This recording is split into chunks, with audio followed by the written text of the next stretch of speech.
Hello friends, bonjour, happy new year. Welcome back to another exciting and a very inspiring and special episode of On Location with Zara, produced with the support of Tell a Story Hive. Joining me is someone who is a filmmaker, he's an actor, and he is a very inspirational documentary filmmaker. And I was watching his film this morning and literally giving me this boost of energy, this jolt of energy. You know, especially New Year rolls around, January rolls around, everyone wants to make their goal setting, write out all these ideas and resolutions, and come February, we forget about everything. So watching your film truly inspired me this morning. I'm talking about none other than Douglas Vermeeren. He's an actor, stunt performer, producer, and director. His interest in the film business began at a very young age, being inspired by blockbuster films such as Star Wars. The Force is certainly with him. Raiders of the Lost Ark and Back to the Future. So I must say Star Wars and Back to the Future, those are certainly films. Like, I will go watch Star Wars films like by myself. The magic of the films, because I really feel like it's more than just sci-fi. But we're going to dig deep into your story shortly. He first got on the set at a young age in Canada, participating in a CBC show, playing a newspaper boy. Fast forward, now he's here, he's working in LA, he's traveling all over, and he happened to fly in today specifically for this interview, and he's off trailblazing, teaching, getting up on stages, local and international stages, and I'm so glad we connected. Douglas, welcome. Wow, that's quite an introduction, and thank you for having me, but yeah. In terms of like educating folks, not just for folks who are business minded, but I feel artists need a lot of that direction. Right. Like, as someone like myself, like, it certainly took time to be like, how do I ask for money? How do I ask to get paid? Right. How do I do this? So how did you go from, of course, we're going to talk about your acting career. What made you say, I'm going to make these films and interview these top performers, these industry leaders, and I'm going to interview them and share their stories with the audiences? Well, I think the answers are all actually interconnected. So I think one of the big challenges that most people involved in the arts have a problem with is they don't understand it's show business. You need both components. And what I mean is the show, okay, that's the talent that we have, and that's also the fulfillment we get when we're performing. But the business, like, if you don't have the business, you don't pay your rent. You don't get to eat, right? And it was something a mentor once told me that I thought was really important. He says, if you don't make a profit, you don't get the privilege to continue. And so I think that's just something that most people kind of miss. And let's be honest, like, I went to film school. They didn't really talk about the money part in film school. It was all the creativity part. So I guess this idea of how did I interview these people, how did that sort of affect me? When I was at an early age, you know, I'd made some pretty good money and as an actor, but I was also spending it just as quick. And of course, being single at the time, hey, any cute girl that would come along, I would pull up my checkbook and say, let's go have some fun, and we'd whatever, right? And one of my friends, literally an older gentleman, funny enough, old eyes see best. So I always get a mentor that has that perspective of years that can help you see things that you might not recognize. He sat me down one day, and I'll never forget, we're on a park bench, and he says, you know, I noticed something, and I got to talk to you about it because it's going to help you in your future. And I was like, what's that? And he's like, you're going through what we call the toy phase, where you're spending all this money, and pretty soon you're going to be and you're going to wind up like MC Hammer. You know, big tax bills, big problems, and you'll be broke. And so he says, we've got to help you decide and understand how your future will look. And up until then, I'd been obviously super interested in the arts. That was my passion.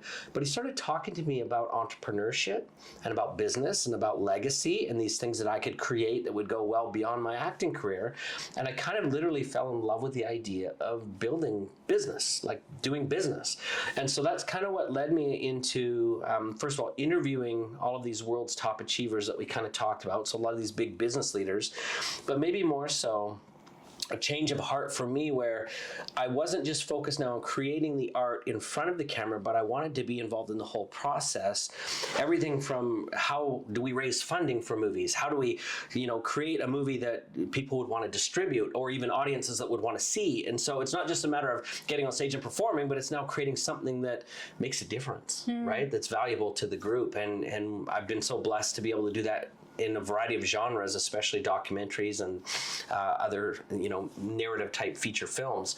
But I think that that's the key, is that, if we really honor ourselves enough as artists, we'll do the homework to really be able to position ourselves as a self-sufficient artist, an artist that is self-reliant, that we don't have to, be begging for scraps to be able to continue our art, right? I resonate with your passion to get behind the camera, get behind the lens. That was something that I had to learn early on. I remember being at a film festival. It was the first ever Vancouver International South Asian Film Festival, and I remember on a panel, they were talking about that, especially as a South Asian person, someone who was not born here, and the stuff that I was auditioning for at the time, it was, very like hot girl number 3, and I've never been offered hot girl number 3. Maybe there's time. If anyone's out there needing, no, I'm just kidding. I don't know. There's people that are better at that job than me, for sure. And, I just didn't really like the way that it was written or whatever, and how they saw me only in certain light. I mean, it was great that I had the audition, and I remember learning from this festival where they were like, you're going to have to get out there if you want to be taken seriously. You are going to have to be the one who makes the decisions, creating the project and doing all the work. And that means, I say to people, they're like, what does the word producer mean? And I'm like, it's like a glorified, administrator, the amount of emails and phone calls and everything that I'm doing. But then I get to have a say in what's happening with my career. It's certainly a lot of work.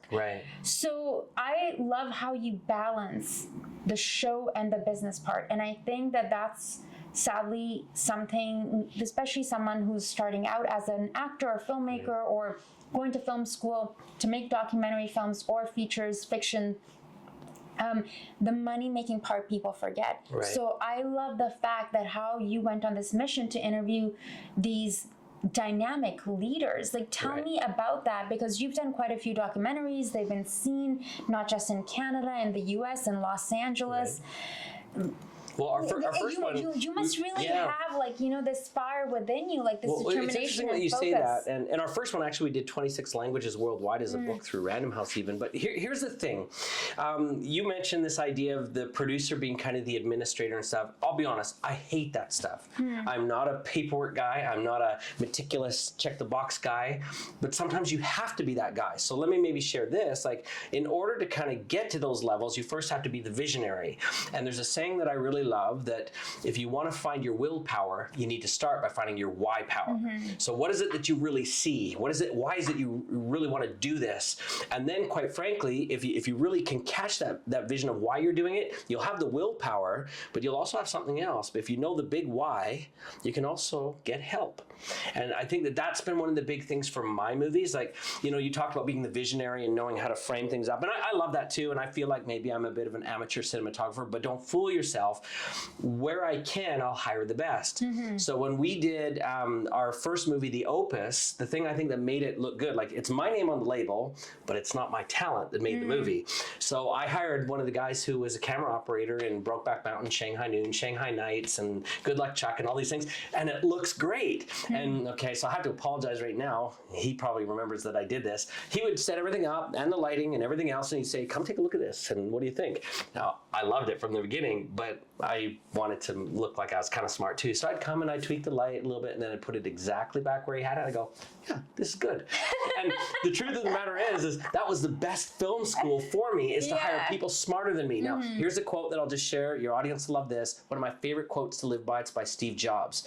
He says, we don't hire smart people and tell them what to do. We hire smart people so they can tell us what to do. And I think that's the fastest way to become successful in any business, is get smarter people than you, surround yourself with the very best that you can, and then just listen and pay careful attention. In fact, when we did my first movie, The Opus, there was a gentleman that I interviewed. He started out on welfare, but became the 25th wealthiest man in the United States. And he's on the cover of Forbes 3 or 4 times. His name was Bill Bartman.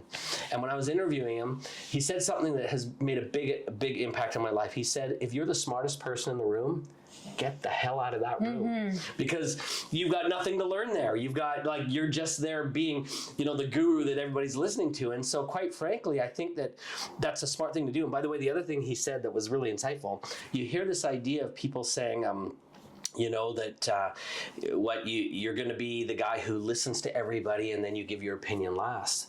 And, and you just kind of listen, what everybody says, listen, and then you'll hear and you'll know what to do. And he says, that's not really what you're doing. He says, what you're doing is gathering information from every single other person, and then you're going to digest that, and then you're really sharing a compilation of what you've understood. I hear your passion. I hear your desire to help, your desire to share this knowledge that you've learned. Now, let's talk a bit about this film that I was watching this morning and I really got into, because I feel like what better way to start my new year. Everyone's talking, we were talking about, you guys have tackled so many great topics in this, the abundance mindset, gratitude, looking at fear, like, are you driven by fear? Which we can be, whether you have a salary job or not, whether you're a stay-at-home mom or just an artist. So the science of getting rich, what inspired you? Like, I just love the name. Yeah. I have to say... it's not mine. Yes, I understand. Right. So tell us a bit about the science of getting rich. So I guess just to start at the beginning, the original book, The Science of Getting Rich, was written in 1910 by a gentleman named Wallace D. Wattles. And that book actually became not only the foundation for many other wealth lessons and mindset tools that we have today, but books like Think and Grow Rich, or even the big movie The Secret that everyone saw in 2006 when it came out. I saw a lot of The Secret faces in there. And they're in there too. So we intentionally brought some of those people back, and they're great people. They've been my friends for years, and they've got so much more wisdom than me. So I also wanted to learn, let's be honest. But The Science of Getting Rich, in essence, I guess a great way to sort of describe it, it's really the one of the beginning kernels of the law of attraction. So in other words, the things that we put out, what we believe about ourselves, the thoughts that we have, ultimately turn into the reality we experience. And so The Science of Getting Rich was one of the first books that really analyzed these things. How can we improve our circumstances by just changing the way that we look about things and think about things and attract things into our lives? And so when I saw that this idea, like, the title is genius, The Science of Getting Rich, but it's also a bit deceptive, because most people think that it's just a movie or a book about money. And the reality is wealth is not about money. In fact, one of my favorite speakers in our film, John DeMartini, says this, listen carefully. He says that everyone is wealthy, it just appears in the form that we value most, right? And so what is rich to you? As you're watching this, maybe you're thinking, I want to have better relationships with either my spouse or my children, my siblings, my parents, co-workers. Okay, that's wealth to you. We want to have those connections. Maybe for you, you're thinking, I would really prefer to have, my business prosper and, all of the things. Well, then again, that's wealth to you. So I had a chance to study a bunch of top achievers, both in business and finance and other areas of life. And I asked them about what their top goals were. And what was surprising is when I asked all these people, literally thousands of people over the course of about 10 years, I found that everyone's goals fit into one of 5 categories. Isn't this interesting? The first one is self. Our first goal is to feel good about our self-esteem, connection to self, the things inside us that make us feel fulfilled and empowered and everything else, right? If you don't have that, it's really hard to even progress past that, because we don't have, what do we say, that our net worth is preceded by self-worth. And I don't just mean financial, I mean who we believe we are. The second one is actually our spirituality. And some people say, well, isn't spirituality first? Well, whether you're Christian or not, there's a saying in the Bible that says, Jesus said, love your neighbor as yourself. In other words, you can't love your neighbor till you love yourself. And I think that's the important thing. So when you have self-esteem, you can then move on to that spiritual aspect. But the next thing after that spiritual aspect is our health. And people have all kinds of goals for health, but you really don't feel like you need to take care of yourself until you feel good about yourself, or you kind of understand a reason why. And then after that idea of taking care of your health, well, the next thing is we take care of our relationships. And as we take care of our relationships, guess what happens? All money and abundance comes from other people. So as soon as you take care of those relationships, you suddenly see people that want to help you too. And they want to transact with you or do business with you or support your mission or your vision. But unless you have those things kind of sorted out. See, in real life, sometimes people take shortcuts. Have you ever dated someone when all they really wanted was a relationship, but they've not been willing to work on themselves? That doesn't last very long, does it? Or when it's like super fast, like there's someone's telling you in like 2 weeks or 3 weeks they're in love, and like you're okay, it's like, you know, it's a lot. I was just showing Leslie, a girl who messaged me, and she's a sweetheart. I'm not, if she's watching this, I feel already embarrassed. But anyway, she messaged me, and the picture she sent me on the bottom had the tag, to my future husband. And I haven't met her in person yet, so.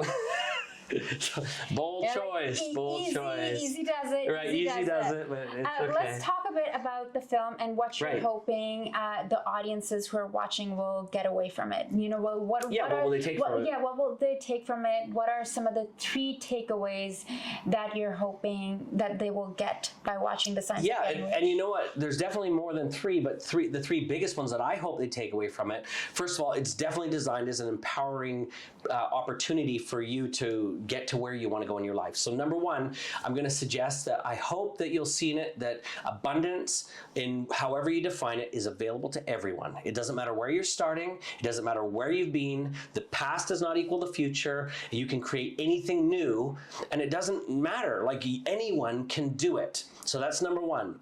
Number 2 is that there is an actual systematized way. There is a pattern that you can follow. In other words, success leaves clues.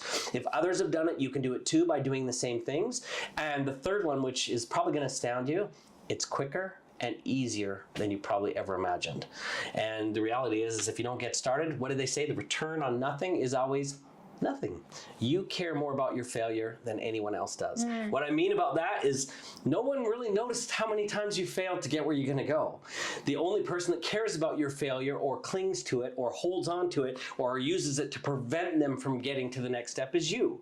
And it's kind of interesting. I once did a study, and I could give this to you. In fact, I've got it in that book that I gave to Leslie. I took a note of all the excuses that I've ever heard, and there's literally thousands of them. But here's the one thing that they all have in common. Excuses never created anything, right? Excuses never create anything. And I'm going to just maybe tell your audience this way. The size of your butt determines the level of your success. And I don't mean the butt here, okay? I don't mean just your butt here. But if you have a big butt, okay, that sounds funny, right? A big butt, you're not going to get anywhere in life. And what I mean by butt, it's like, but I can't, but I don't know enough, but I don't have enough resources, but I don't have enough connections, but. The bigger your butt is, the less you're ever going to accomplish. So you do a lot of public speaking, and Sometimes. You're mentioning that you're flying to Kelowna today, and Correct. You're going to be speaking on a stage. Tell us a bit about that, and I'd love to hear about some of these other businesses that you're doing, because you're making films, you're an actor, you're doing, like, I'm very fascinated about the business side of things and how you're also doing that work and teaching other people how to perhaps make their dreams come true. Well, I guess it really depends on how much time you have. I'll give you something that will be helpful. So the Coles Note version. Yeah. So a book that I just wrote not too long ago is called The 6-Minute Workday, not the 4-Hour Work Week. That's Tim's book. And I think it's a great book. I love Tim to death, and I think it's great. But his book kind of focuses on using VAs to build business. And a lot of those businesses really hard to get up over 7 figures with VAs. So 6-Minute Workday is worth getting. A lot of my companies are passive. The way that I build things is I'm an idea guy, and then I bring in teams to implement. So some of the things that we do, I own a company called the Film Funding Group, where we find funding for filmmakers. All ranges, everything from short films all the way up to multi-million-dollar, major studio films, and we've raised money for some pretty big projects. I also own the fastest-growing streaming service for short films online called Net Indie, and it's a subscription service very similar to Netflix, but we focus on short-form content. We've got shows just like yours, by the way. I think that is brilliant. Yeah, because everyone's got a short attention span. Yes. And at the same time, every filmmaker right now seems to be thinking, well, what do I do with a short? Do I put it on YouTube? Well, YouTube doesn't pay anybody nothing. And so we have a platform where people can actually celebrate short film content. I also, again, produce and direct my own films. I'm trying to think of the highlights of the businesses that are the ones. But here's one that we've got coming up. I'll tell you about it. Launches in about a month. So I'm single. but I'm also a nerd. Okay, like we talked earlier about Star Wars and Raiders of the Lost Ark and Back to the Future, and I mean we could talk about all these things. Comic books, I'm a Spider-Man geek. I've always loved Batman and Captain America, and like I'm just a big fan of that world. And the thing that I found, being a nerd, sometimes it's hard to talk to pretty girls. So I've actually got launches in just a couple weeks. Actually, the largest dating site for what we call geek culture. Wow! And because I've got movie friends and celebrity friends, we're also going to do live events where we'll bring out guests from things like Cobra Kai or Stranger Things, and they'll hang with our nerds, or Star Wars and Star Trek guys, and they'll hang with our nerds, but it'll be a place where they can meet and understand that we got common things. I love that. I feel like you're up to so many exciting things, so many different ventures, and We're having fun. Yeah, no, we're having a lot of fun. Like, I hope to see you up on a stage one of these days. Cool. You'll have to let us know, and your hands are many different things. I think I learned a lot during this conversation.